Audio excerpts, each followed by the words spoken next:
When Good. Where you at? I'm on the Sunshine Coast.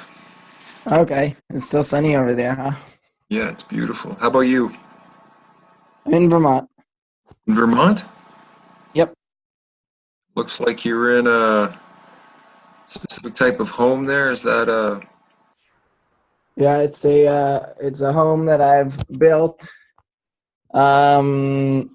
off grid in Vermont and using some earthship kind of design techniques. So I use a lot of tires for foundations, um, and uh, and just low budget building, but I built it all myself over the last nice? 3-4 years. Wow. How does it feel to be in your own home you built with your own two hands using those materials? It feels great. It's literally creating your own reality and then living in it. But the whole house is an expression of my own creativity, and it's a great feeling. Mm, And I built it from the ground up on and I don't agree with the whole land ownership concept or perspective. So I don't owe anyone for it, and I'm sovereign in my own domain. nice. And how are you on your own land or someone's land or some? No, I'm on. I guess the town might claim ownership of the land, but I don't believe in land ownership. Um, so I own my home, and perhaps at some point there will be a legal dispute as to what's more important, the ownership of the home or someone else's claim to ownership of land. Um, but I don't believe in land ownership. I see it as a fiction that Mm, that arose out of property rights, which is a different concept than land ownership, but often confused with the two. mm. And do you think has the city officials come out to visit in any way, or are you known on their radar, or are you sort of Nope, not yet. not that I'm known? building, I'm building a castle on a hill, and it's kind of hidden. But I've been here for this is going to be my fourth year of building, and there's I guess there's many individuals in the town who know about it. But as far as town officials, if they know about it, they haven't raised the dispute yet. You're on the fringe of a new way of being for human beings.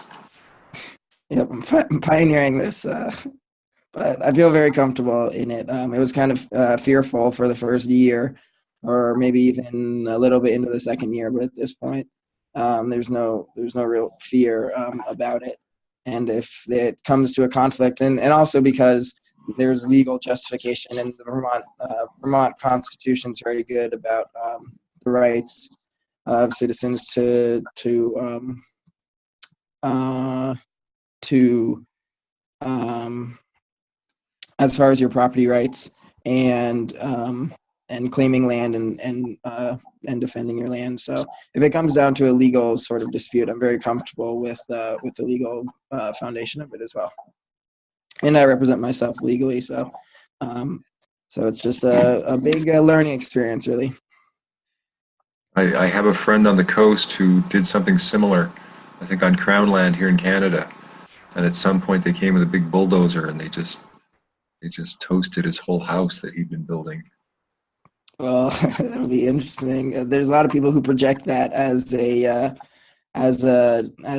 only potential outcome, but I don't even see that as a potential outcome. So it's a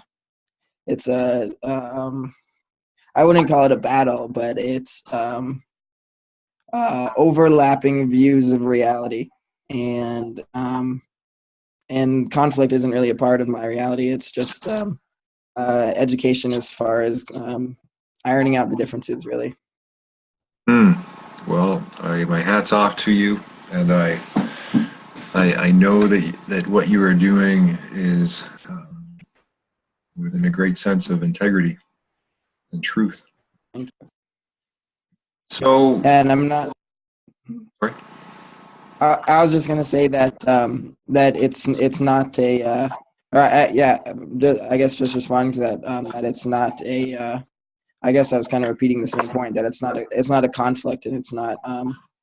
Um, it's just the issue of truth and communicating it, from an educative perspective, and so I don't see myself in conflict with people who have a different perspective of reality. It's just the opportunity to communicate if they decide to um, see it as conflict, I guess. Right. Well, I'd spent some time at our eco village that has a lot of homes similar to what you have, and I found that there, Brandy Gallagher had a very good philosophy of always including everyone in on the conversation. She didn't see anyone as against or wrong or bad or the government or anything like that. Uh, she just always invited them to the table. Mhm. I mean, that's sort of different from what you're doing, but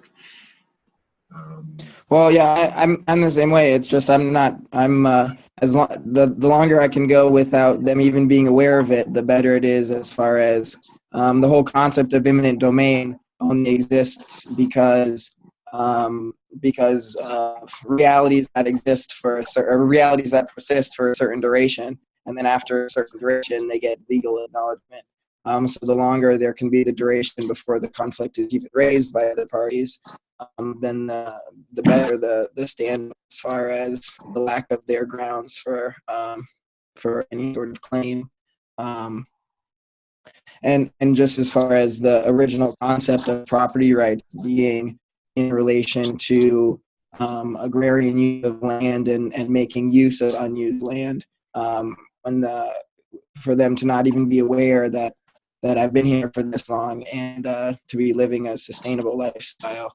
There's really no grounds to try to evict or destroy someone's home in an aggressive manner when the land wasn't even being used prior to me being here. So I don't know. I see it as exciting. do you have electricity in any way, or are you off grid? Yeah, I'm off grid. I have just 300 watts. So 300-watt solar panels, and then two batteries, 225 amp hour 12-volt batteries, um, and then a backup generator that runs off of the little 5-gallon propane canisters, which I really only use in December and then a little bit in January. How far are you to the closest road? Um, I have a driveway, and then I'm within visual sight, and I guess less than a quarter mile of a state highway or state route. Are you camouflaged? Are you sort of hidden in the forest, or No, I'm actually I am camouflaged, but I'm on a hilltop. But the way that I've used the tires, sort of constructing sort of like a bowl in the hilltop, and then my house is sort of in the bowl. I actually posted a video tour of my house in. I might have actually invited you to the group, Facebook group, OG Foundation. And I recently made a little tour video on there if you want to check it out. But I give like a whole tour of the outside and the house and everything. sure? Yeah, when I was up at our eco village, we went on a tour of other people's houses, and it's the Earthship model, or just the walls. It just feels so different. Yeah, yeah, it's all, and I don't even a lot of times with the walls. I went to the Earthship school, so I got to tour a bunch of different ones, and that was one of the most inspiring parts of the school, other than the people themselves, was to be able to see all the different finished products that they built. But a lot of times with the tire walls, they'll flatten it out and pack out the areas in between the tires so that it becomes relatively smooth. But I don't really do that on mine. I just you can really see the form of the tires in most of the walls that I use, so just to save material, really. But yeah, I like the look of it, and just being I don't know, non-linear, and Mm. also it's like dug down into the ground also. Um, it's a different concept of like building a box on top of the ground and then insulating it to be down in the ground and or at least halfway in the ground, and then utilizing the heat of the earth and then um, the passive solar as much as possible. Hmm. So, what would you tell people who wanted to do what you've done as a starting point? What's the best way to do it? Um, well, You probably went through a number of stages to get to where you got, right? In mindset. yeah, before, I mean, I had some construction experience, and I sort of had the vision in mind for a number of years that I knew that I wanted to build a home for myself off grid and be sustainable. And I researched all different kinds of models of building, whether like cob houses um, or like shipping container houses, or just all different sort of styles. And I went with this one largely because of the cost effectiveness of it and um, the sustainability factor of how well they perform. Um, but if the main thing is really the drive and the of the individual to want to achieve the end result of building their own home, and if that's there, then the skills don't have to be that advanced. You can really, especially with the mode of construction using tires, it's largely very simple and just requires a lot of labor. But I guess you would start by finding the right piece of land. So I sort of scouted around and found this place that was unused and then had good southern exposure, and then also had the lay of the land allowed it um, to have the initial building be able to be done without it being able to be seen from any different sort of perspective. So basically just your own sort of area where no one's going to bother you. And then just start collecting tires and all of the auto shops. I mean, tires are just an abundant resource that are really easy to get because usually the auto shops have to pay to get rid of them. So to just go take the tires from them, they're every single one that I've ever been to, they're happy to get rid of the tires because they essentially make about $250 per tire that you take. So the local auto shop that I take the tires from, I've taken hundreds of tires from them. So getting free building resources from them and then recycling this resource that that is sort of a turning waste into treasure. And also it's a financial incentive for the business also, where they're saving hundreds of dollars just by giving me the resource. And then you start building your foundations out of tires. It starts with one tire. So you figure out where the basic layout of your structure is going to be, where your back walls are going to be, because you want it open on the southern side if you're in the northern hemisphere.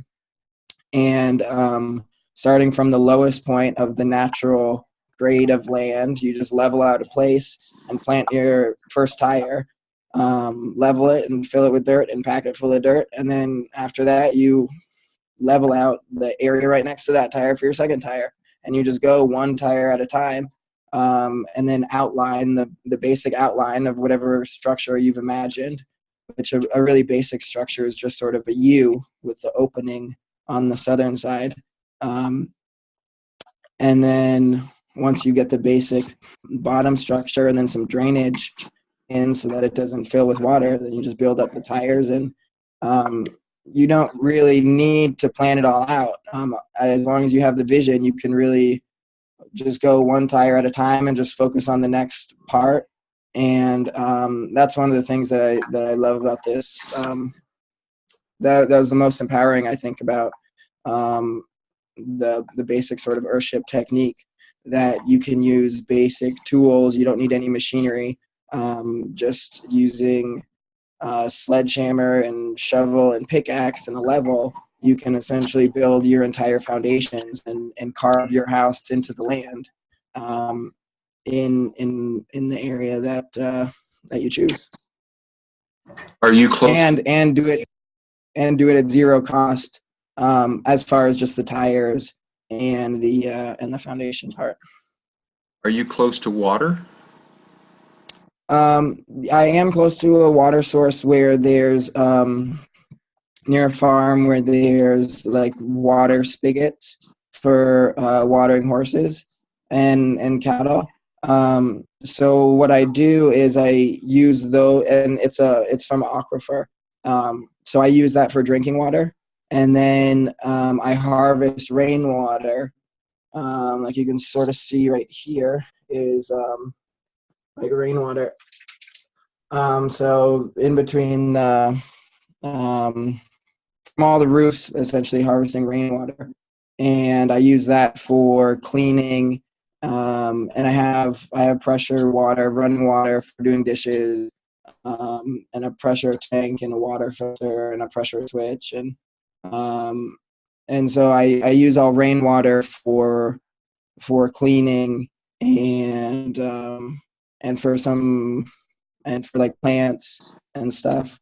And then I have 2 5-gallon containers, water jugs that I haul to the house for drinking water. And just using drinking water, I probably 5 gallons will last on average at least a week.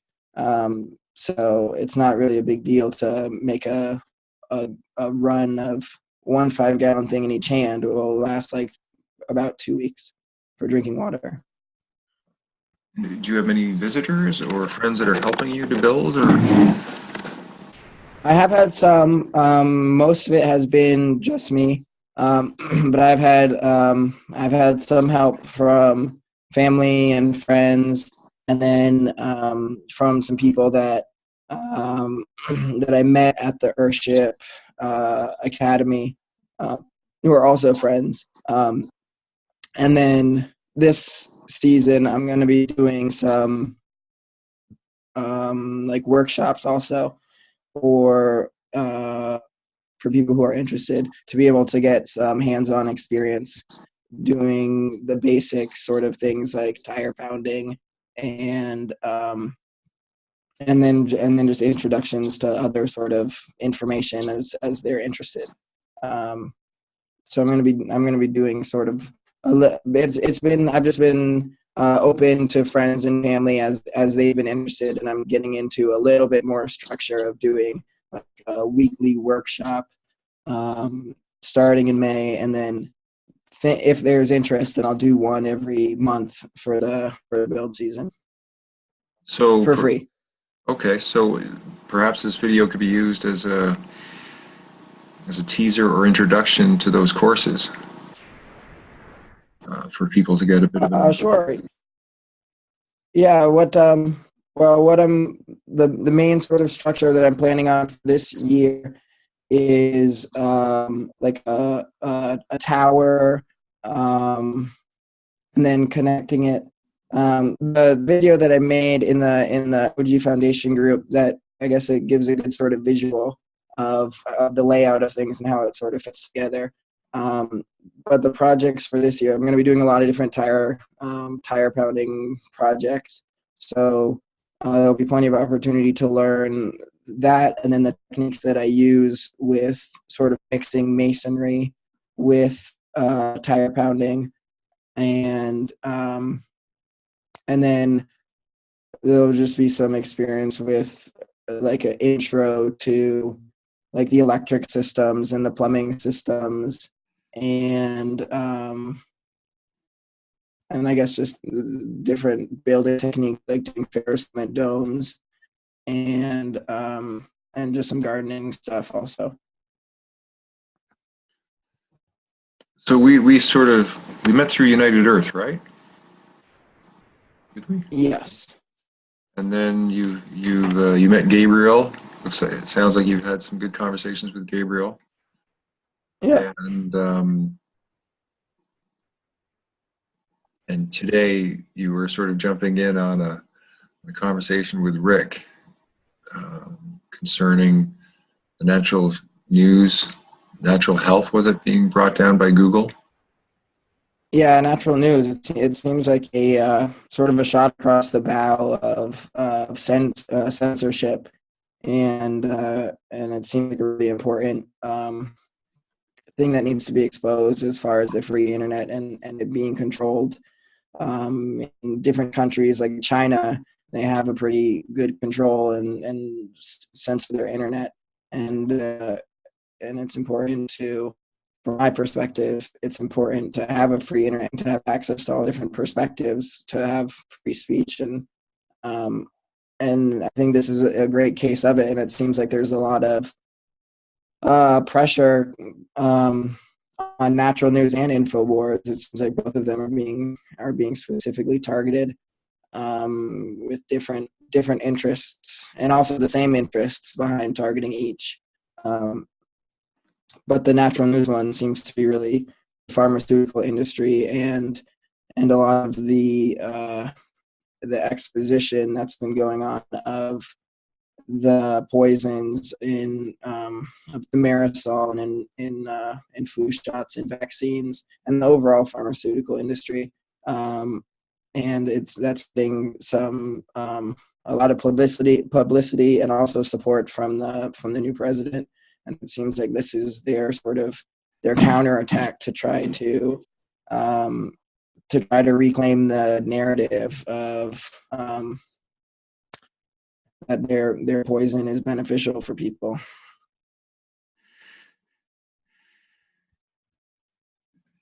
It all seems to be going more and more surreal or crazy. Like before there was a sort of an illusion that things were, I don't know, okay, but there's no reference point now for sort of honorable news. Everyone's attacking everyone. Everyone's attacking everyone's credibility. And what I find happened a bit with Rick, and what happens in general is, there's so many different things to talk about, and there's so many different things that are out of alignment that there's no context for what you're actually talking about. It's always Right. always all over the place, and conversations move between here and there, and people don't acknowledge each other and what they're bringing up, and they just bringing in other sides of the story, and it's like we're not actually trying to find out the truth. We're just Right. arguing our opinions. Yeah. Right. And a lot of it is so reactionary, which really sort of exposes the lack of truth. Because if the truth is beheld, then there's not an argument. It's just I was trying to think of a quote that is sort of on the tip of my tongue, but I can't think of it. But without quoting anyone else, you try to argue with the truth, and you can argue as much as you want, but you don't get anywhere. So a lot of people believe that they have the truth, and so they close their mind. And then anyone who argues with them, then they close it off and don't want to engage, or they just argue their point and are not open to other people's points. So to be able to ascertain the truth, you really have to be able to pick through conversations and to find the nuggets of truth, I guess. It's a skill that people have to learn how to do, and this whole paradigm of lies that we're largely that's been built over a long period of time, and sort of just leading the herd on towards just dependency and really a sort of a concept of animal husbandry in relation to humans, that the humans are just the energy source to be farmed, essentially. That the process of refining truth out of all of the shit and lies that's out there, it's really one of the very unique experiences that we have in this day and age. And also, as far as what I find to be very useful is that once you have the foundation of truth, and your goal isn't about proving yourself right or anything or arguing, but is just the truth, and you're able to be humble and know, from a starting point, essentially the only way to get to the truth is to unlearn everything you already know, and to just start over from scratch, and to start from the most basic truths that you can know for yourself and experience for yourself, and not have it based upon somebody else's um, perspective that they're giving to you or trying to tell you.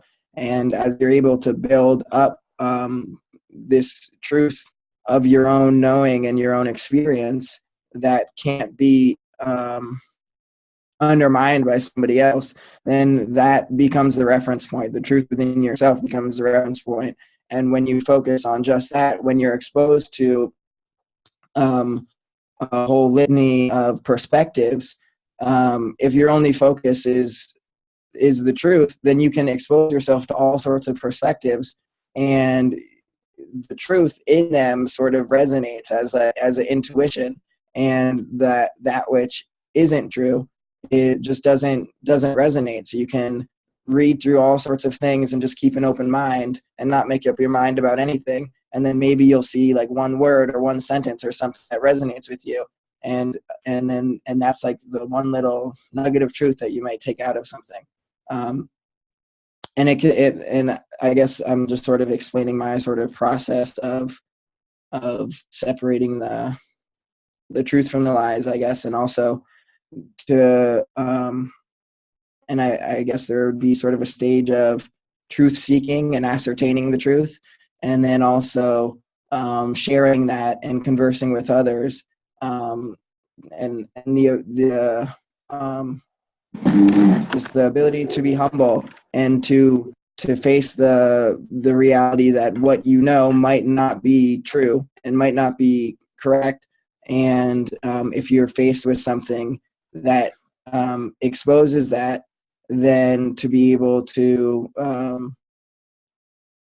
let go of what you thought you knew and accept a truth that's being presented to you. And the way that it's presented often helps to reveal the value of it. If it's coming from a perspective of just trying to reach out and teach or to offer something, then that's much different than someone who's attacking or trying to sort of force an opinion onto you, or someone who's trying to sort of character assassinate a person or group. Oftentimes with the modus operandi of the current system, and what you can sort of see with natural news going on now, where and not just natural news, but all over the mainstream media, really, with just character assassinations, that when you sort of learn the tools, you can sort of track that back and know that there's not smoke without fire. And so people will raise all of this sort of anger and hostility towards certain sources of information. And then oftentimes that'll, for people who sort of learn those tactics, people will look to those sources of information and see, what are they saying that's getting everybody so riled up? And oftentimes it's those people who are speaking the truth and speaking in a way that's challenging the existing paradigms of people who believe they know and have whole systems of governance or science, or really the experts in various fields who have built up a whole body of knowledge and are really indoctrinated with a body of knowledge that they value, and they paid for it in their education and went through all this time and debt just to get it. But they weren't really learning the truth. They were just getting told things, and then they believed it. And then anyone who challenges those notions challenges their whole livelihood and decisions that they've made and debt that they've got into and all of these sacrifices that they've made. So people will often react in really defensive nature to, and the more they've been indoctrinated, the more defensive they get, and people sort of expose different perspectives, as opposed to someone who has an open mind and isn't really attached to a certain perspective, and then can just can just weigh it without really being so attached to it, I guess. I don't know, I'm sort of going on, and I don't know if I'm rambling, but Well, I think it's such a relevant topic these days because we're all in the sea of information and we all have access to, supposedly unlimited information. And right now there's a battle, I think, for the minds of the people, and a battle for the attention. And so when something like 9/11 comes up, and it's funny because Rick was with me when that happened. We were living together. And and right away, to me, it seemed like a controlled demolition. Like there was no doubt in my mind that this was some sort of rigged thing. And I guess he didn't have that opinion. And most people didn't have that opinion. And now, years later, and looking in retrospect, there seems to be quite a lot of evidence. But he was citing that document that I still have to go study. And what the little I did study in terms of Building 7, they sort of make some references to Building 7 that can't explain a huge building going down in like 7 seconds. Building 7, yeah. Building That's the biggest smoking gun of all of it. No matter what, so it wasn't hit by a plane, and maybe some things came off one of the buildings and hit the building, but the whole building wouldn't collapse. Right. And not only just the basic reality that is a skyscraper, there's video of it coming down in free fall. It wasn't even hit by a plane. And then there's audio of them, we're going to pull the building. So obviously, and that was I don't know, an hour or something after the first plane hit. So it's impossible to wire the entire building for demolition in between the first plane hitting, and then when it was pulled. So obviously it was pre-wired for demolition. And given that fact, then the plausibility of the other two being pre-wired for demolition, it's the most obvious part of that sort of unravels the whole wider conspiracy of it, because someone trying to make up some sort of explanation as to how that building fell in free fall, they can only get themselves further into a corner of lies, because there's no other way than through controlled demolition, and that's what all the evidence points to. So given that one, and obviously if that one's pre-wired for controlled demolition, then there was pre-knowledge that the whole event was happening, and then it's not implausible at all that the other two were pre-wired. It's actually the most logical explanation, and then so you just have to from one point to the other. But as far as people questioning the reality of it, I think that's the best starting point. Just showing the video of it collapsing, and then the audio that they're pulling it, and that how can you possibly explain this from shrapnel from the plane coming off and then starting an office fire? I mean, it's really, really comical, the extent that people will go to lie to themselves because they don't want to face the reality, or question their preconceived notions. I don't know if it's comical or tragic, or I guess both. I don't know. It's amazing to me that two people can have such different interpretations of something, both, let's say, seemingly intelligent, both, because he kept pointing to the document and saying, well, read the document first. And if you haven't read that document, well, your credibility's gone, because this is the most important document. And how, this is the government explaining what occurred, and if you, and the fundamental assumption is that there is sort of sneaky, dirty business going on. And if you don't have that, and you don't want to look at anything, I don't know how to maintain sort of civil conversation if people won't acknowledge what you're bringing up. And then, he kept on saying that's deflection. Well, he was the master of deflection. Yeah. Yeah, I think you have to go down their rabbit hole and then meet them where they're at. So if they say this is the most important document, then you have to look at their document and see what the super important document says that explains how the building falls in free fall. And then the only way to really relate to them is to figure out where they're at, and then try to figure out the mistakes they made along their way to get to where they at. And but not from a place of being like this was your mistake or whatever, but just exposing that point that helps to unravel the mentality that becomes so sure of its perspective. Yeah, I remember I made this bad move and I went on a 9/11 anti-truther Facebook group, and I sort of jumped in somewhere, and holy cow, I, the attacks that came my way for again bringing up Building 7, and then all the attacks were name calling. They go into name calling, and they go into, such an idiotic rationale. They don't have a rationale. Right. It's just a visceral reaction of like, and it's like a fight or flight reaction. It's like this person is like a threat to me, and I need to attack them. And mostly subconscious, I think, that the most effective way to reach them is to really try to understand that you're being seen as a threat, essentially, and to try to overcome that and to really reach out from a compassionate place. And it's not always easy, and oftentimes the first sort of instinct is to react to their reaction, because their reaction is an attack on you, essentially, for speaking something that clashes with their perspective.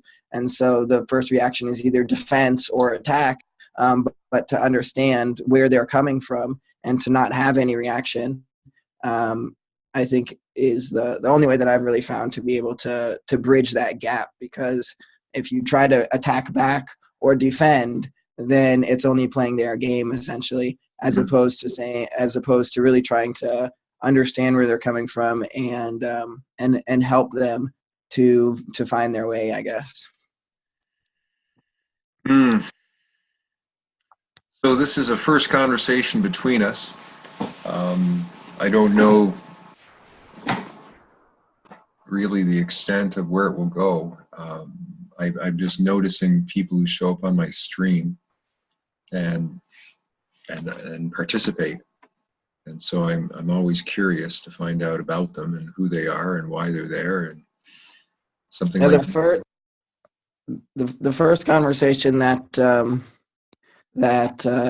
I guess you were presenting your model of the I would call it like a time model, I guess, of the different, and it reminded me of like a Mayan calendar. But I guess that was sort of the first sort of common ground, and I guess regarding that, and then regarding is Isaac the Gabriel. Yeah, I think Isaac has like a model with or Gabriel, right? He had his own model. I guess a lot of the common ground where we're trying to get to, it seems like we're trying to create more functional models, and it seems like we all have these different sort of like pieces of puzzles of that model, and it seems like what we're trying to do, it seems from my perspective, is to integrate these various models that we have into a functional, like, new operating system, essentially, or collaboration platform or something, or maybe that is an operating system. But as far as sort of co-creating solutions, it seems like that's the way that we're going. But I don't know. I don't know beyond that. um, but I guess I've had my own sort of model that I've been somewhat given, and developing as well, and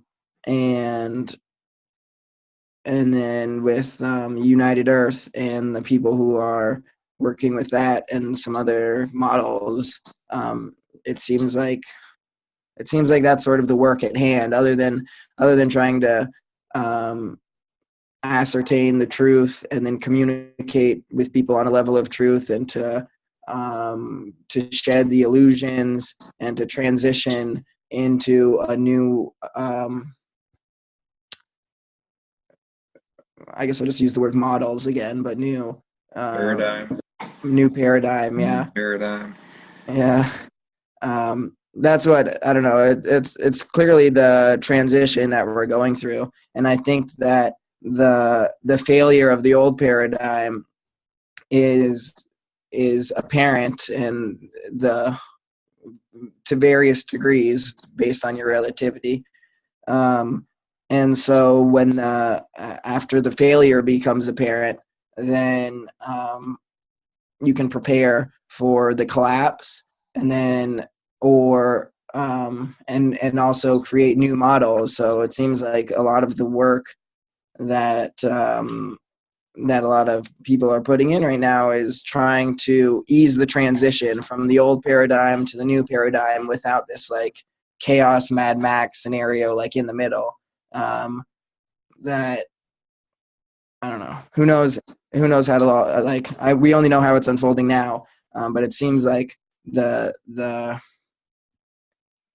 way to minimize suffering and sort of mass chaos and casualties is to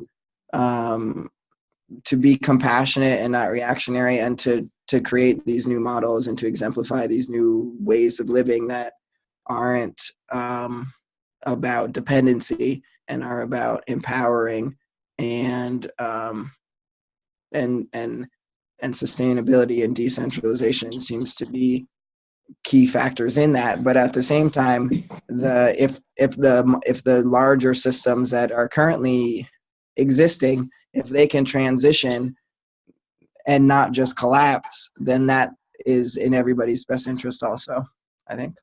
It seems like, yeah, that's a struggle. Well, I think we're coming to the end of our conversation. I think I've reached that point in my daily interaction with people. I'm glad you reached out, and I'm happy to have further conversations if you would like to. Yes, I'm glad we've met, and I'm glad we've connected in this form. I get to see your face and see who you are now.